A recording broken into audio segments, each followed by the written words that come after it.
Have you ever wondered why some people can't resist a good sale, while others seem to have an iron will when it comes to saving money? This is a question that taps into the fascinating field of the psychology of money.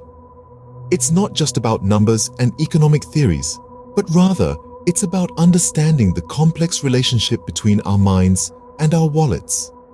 This field of study reveals that our financial behaviors are not always rational, and our decisions are often influenced by a variety of cognitive biases. These are mental shortcuts or patterns of thinking that can sometimes lead us astray. For instance, let's consider the sunk cost fallacy.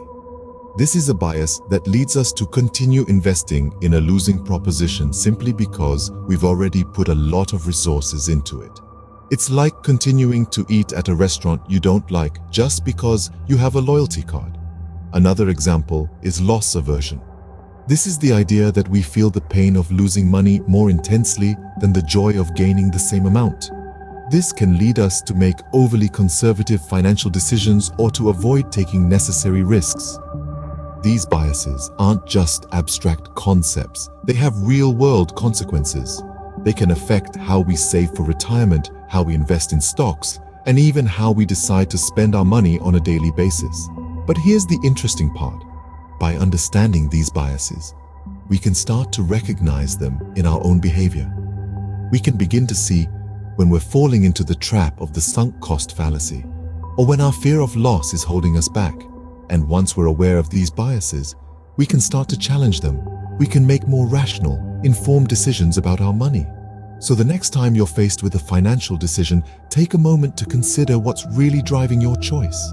Is it rational thinking, or is it a cognitive bias? Understanding these biases can help us make better financial decisions. Money isn't just a tool for exchange.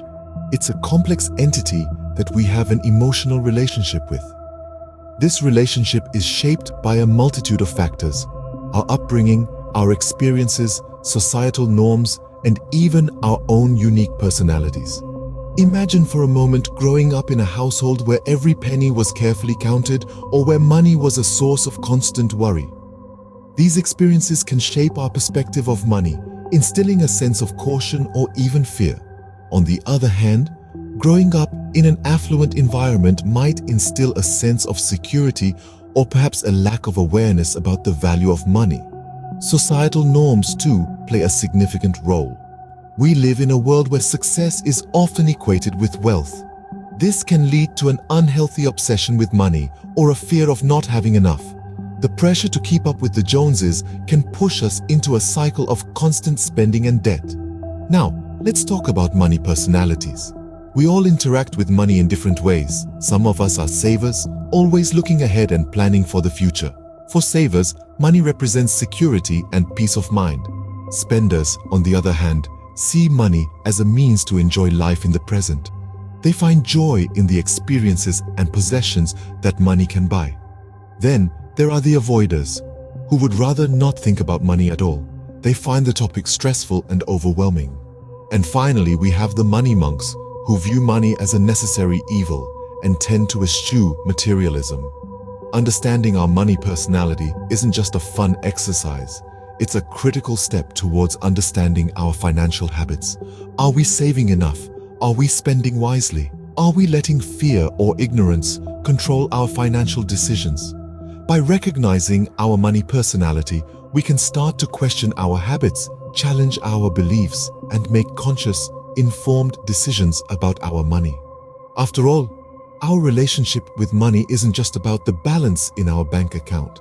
It's about the peace of mind, the freedom, and the opportunities that money can provide. Recognizing our money personality can help us understand our financial habits and work towards improving them. Does more money equal more happiness?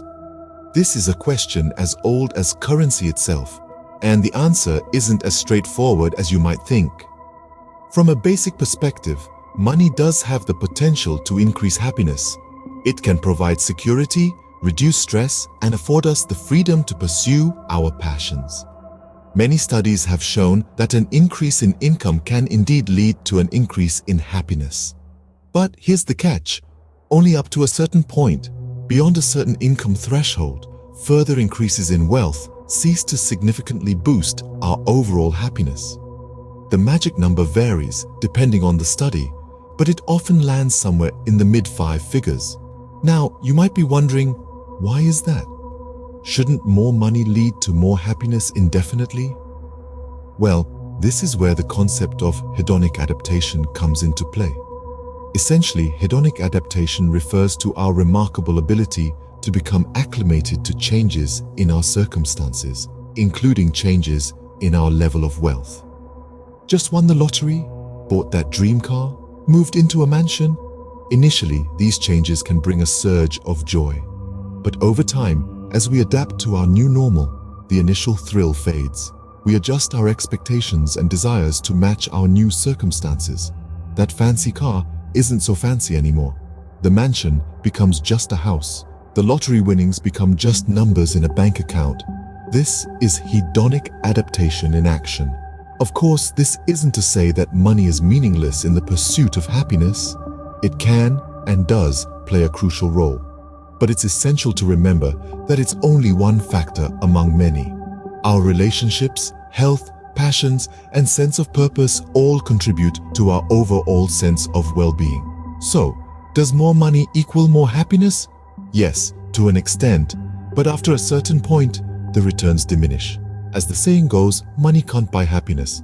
Or perhaps more accurately, money can contribute to happiness, but it isn't the only factor, nor is it the most important one. So, what lessons can we learn from the psychology of money? The exploration of our money behavior provides us with valuable insights. One of the first lessons is understanding our biases. Our cognitive biases often cloud our judgment, leading us to make suboptimal financial decisions. By recognizing these biases, we can start to make more informed and rational choices. Next, we've learned about the importance of recognizing our money personality. Are you a spender or a saver? Understanding your money personality can help you build better financial habits. It's not about changing who you are, but rather learning to work with your natural inclinations to improve your financial health. Finally, we've seen that while money can contribute to happiness, it is not the sole factor. Money is a tool that, when used wisely, can bring comfort and security. However, it's important to remember that true happiness comes from a balance of many aspects in life. By understanding the psychology of money, we can improve our financial health and overall well-being.